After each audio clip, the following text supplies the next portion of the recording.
जय हिंद एवरीवन। मैं आप सबके बीच में लेकर यूनिट 5 से children and women in sports, जिसका पार्ट 3 है, sports participation of women in India. देखिए, जो वुमेन्स थी उनका पार्टिसिपेंट लेवल कम क्यों रहा है एक स्पोर्ट्स लेवल पे या ओलंपिक्स में, इसके बारे में मैं आपको बताता हूँ।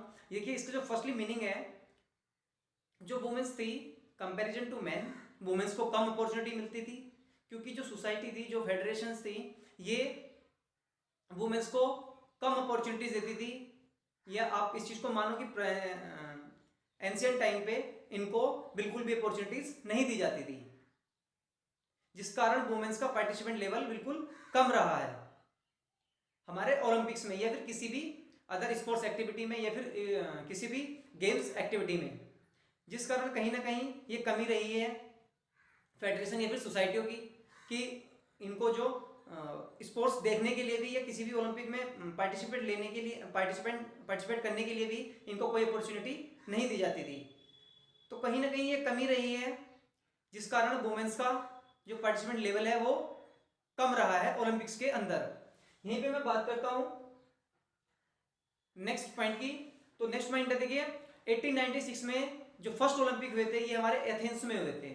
यहाँ पे जो वुमेन्स का लेवल था पार्टिसिपेट करने का, ये बिल्कुल जीरो था। यहीं पे अगर मैं बात करूं इसके नेक्स्ट पॉइंट की, यानी 1900 की,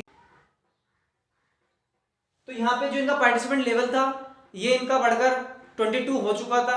22 वुमेन्स ने पार्टिसिपेट किया था गेम्स के अंदर, और यहाँ पे इनके जो इवेंट्स थे ये सिर्फ 2 थे, यानी कि सिर्फ 2 इवेंट्स इनके लिए रखे गए थे, लेकिन 22 वुमेन्स ने पार्टिसिपेट किया था। तो कहीं ना कहीं जैसे जैसे टाइम पीरियड बढ़ रहा था वैसे वैसे जो वुमेन्स थी वो पार्टिसिपेट करने लग रही थी।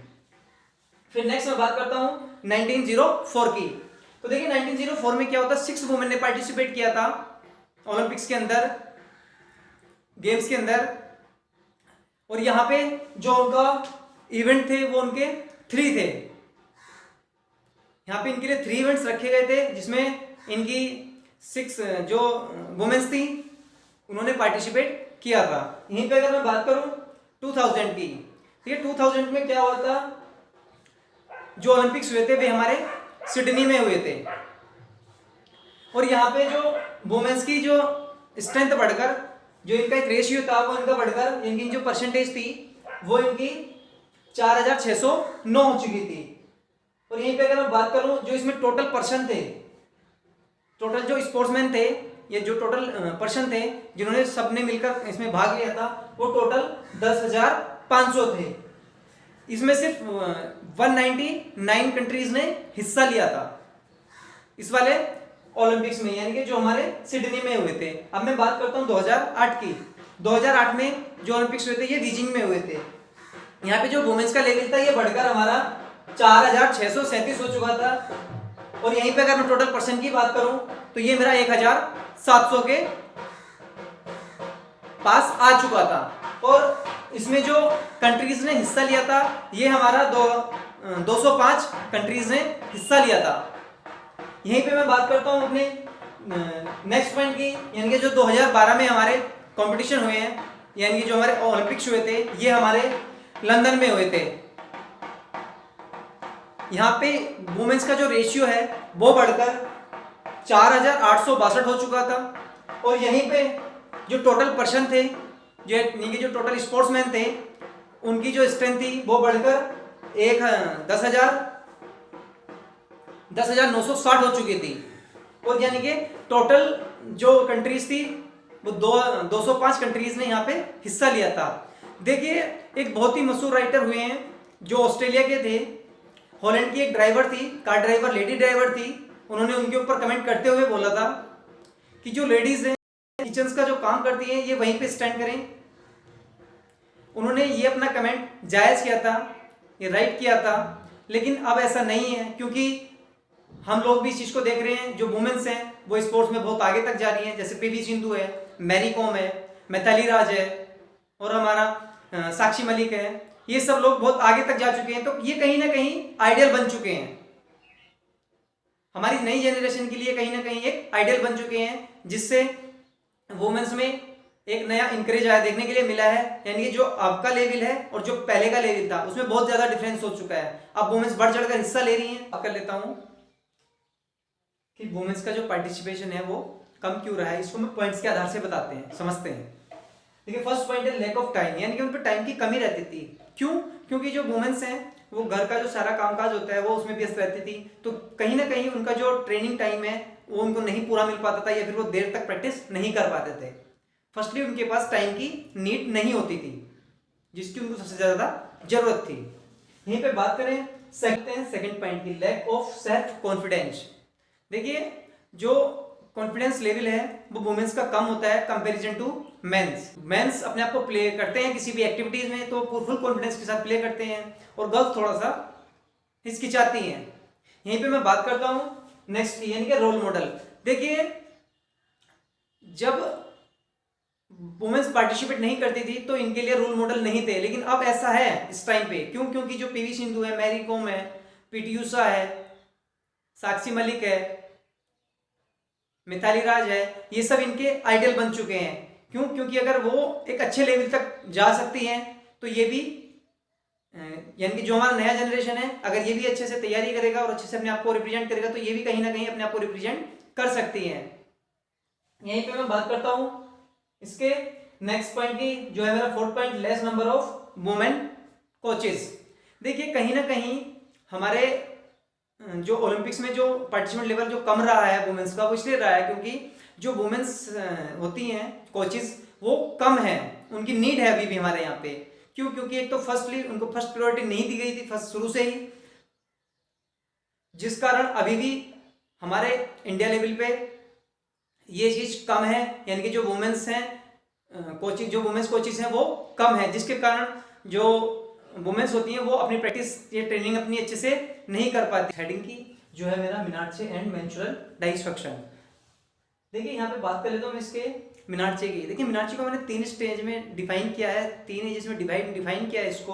जो फर्स्ट स्टेज मैंने इसकी रखी है वो है 8 to 9 ईयर, यानी कि जो गर्ल्स का जो फर्स्ट मंथली साइकिल है वो इनका 8 to 9 ईयर माना गया है। यहीं पे अगर मैं बात करूं जो 16 ईयर है ये इसकी मैक्सिमम स्टेज है।